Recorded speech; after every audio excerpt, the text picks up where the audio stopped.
నరికి కుక్కర్లో ఉడకబెట్టి మరి దంచి ఇలా చేశాడన్నారు. అసలు దీన్ని చూస్తే సమాజం అంతా అసలు తలదించుకున్న సిచ్యువేషన్ ఉంది. అసలు దీన్ని ఎట్లా చూడొచ్చు అన్న అసలు మనం? అసలు ఇంత కిరాతంగా చంపడం అనేది మన తెలంగాణలో ఫస్ట్ టైం ఈసారి. పోలీసు వాళ్ళు గిట్లా వాళ్ళు ఆశ్చర్యపోతున్నారు. మన ఏపీ తెలంగాణ గిట్లా ఫస్ట్ టైం ఇది. ఎందుకంటే అమలుగా కొట్లాడనేది భార్యాభర్త మధ్యలో ఉంటది. మరి ఇంత కిరాతంగా చంపి మళ్ళీ కాల్చి ఇట్లా చేయడం అనేది మొదటిసారి మన తెలంగాణ వినోడు. మరి ఇంత బాధకుండా సో అటువంటి అంతా కూడా సీరియస్ తీసుకోవాలి గవర్నమెంట్ గిట్లా, ఇంకోసారి జరగకుండా చూసుకోవాలి. మేము ఎవరికి జరగకూడదని మా అభిప్రాయం మేము కోరుకుంటున్నాం. ఎందుకంటే చాలా బాధాకరంగా ఉంది ఈ సిచ్యుయేషన్. ఇలాంటి ఎక్కడ నేరం ఇక్కడ చూడాలి. ఇలాంటి ఏదో చంపి కుక్కర్లో ముక్కలు చేసి కుక్కర్లో ఇది అది మనం ఒక మేకను కోస్తేనే చాలా దారుణంగా అవుతుంది. అలాంటి సిచ్యుయేషన్ అంత దారుణం ఇక్కడ చూడలేదు. ఇది కఠిన చర్య తీసుకోవాలని మేము వినపం.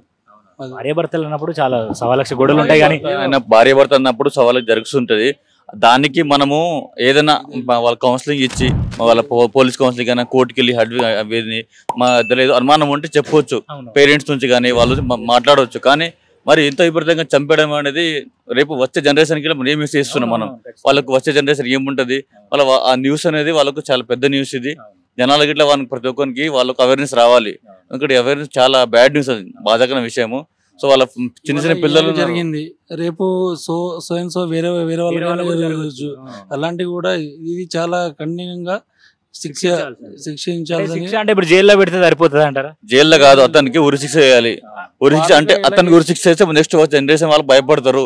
అరే గవర్నమెంట్ గిట్లా యాక్షన్ తీసుకుంటుండే, గవర్నమెంట్ అనేది నిర్లక్ష్యం తీసుకోకుండా సీరియస్ తీసుకోవాలి. కొన్ని విషయాల్లో ప్రభుత్వం అనేది నిర్లక్ష్యం తీసుకుంటే ప్రభుత్వం వచ్చే జనరేషన్ వాళ్ళకు చాలా ప్రాబ్లం పడతారు వాళ్ళు. సో ఇట్లాంటి వాళ్ళు కేర్ తీసుకోవాలని నేను విన్నపం చేస్తున్నాను. Thank you so much. అమ్మాయి మీద అనుమానం అంట వాడికి అమ్మాయి అట్లాంటిది కాదు, వాడికి అనుమానం. వాడు మిలిటరీలో చేయించిండుగా, పోయిన పోకడ వాళ్ళు అంతే కదా వాళ్ళు ఇవ్వరం. ఉంటారు కొంతమంది శాడిస్ట్ వాడు మరి అంతే అనుకోవాలి. ఇప్పుడు చంపి ఉంటాడు అంట అట్లా మామూలు కాదు. మీరు కాదు చుట్టుపక్కల జనాలు ఉన్నారు కదా, కలిసి ఉన్నాయి కదా. కలిసే ఉంటే ఇప్పుడు అపార్ట్మెంట్ లో ఏం జరిగేది ఏమి తెలుసు చెప్పు. గోడకేసి కొడితే అమ్మాని కూడా మొత్తుకోదా. మళ్ళీ నువ్వు శర్మ తీసి ఏ ముక్క కోసి ఉడకబెట్టమంటే ఇవి చెరువులు వేసే వాటిని.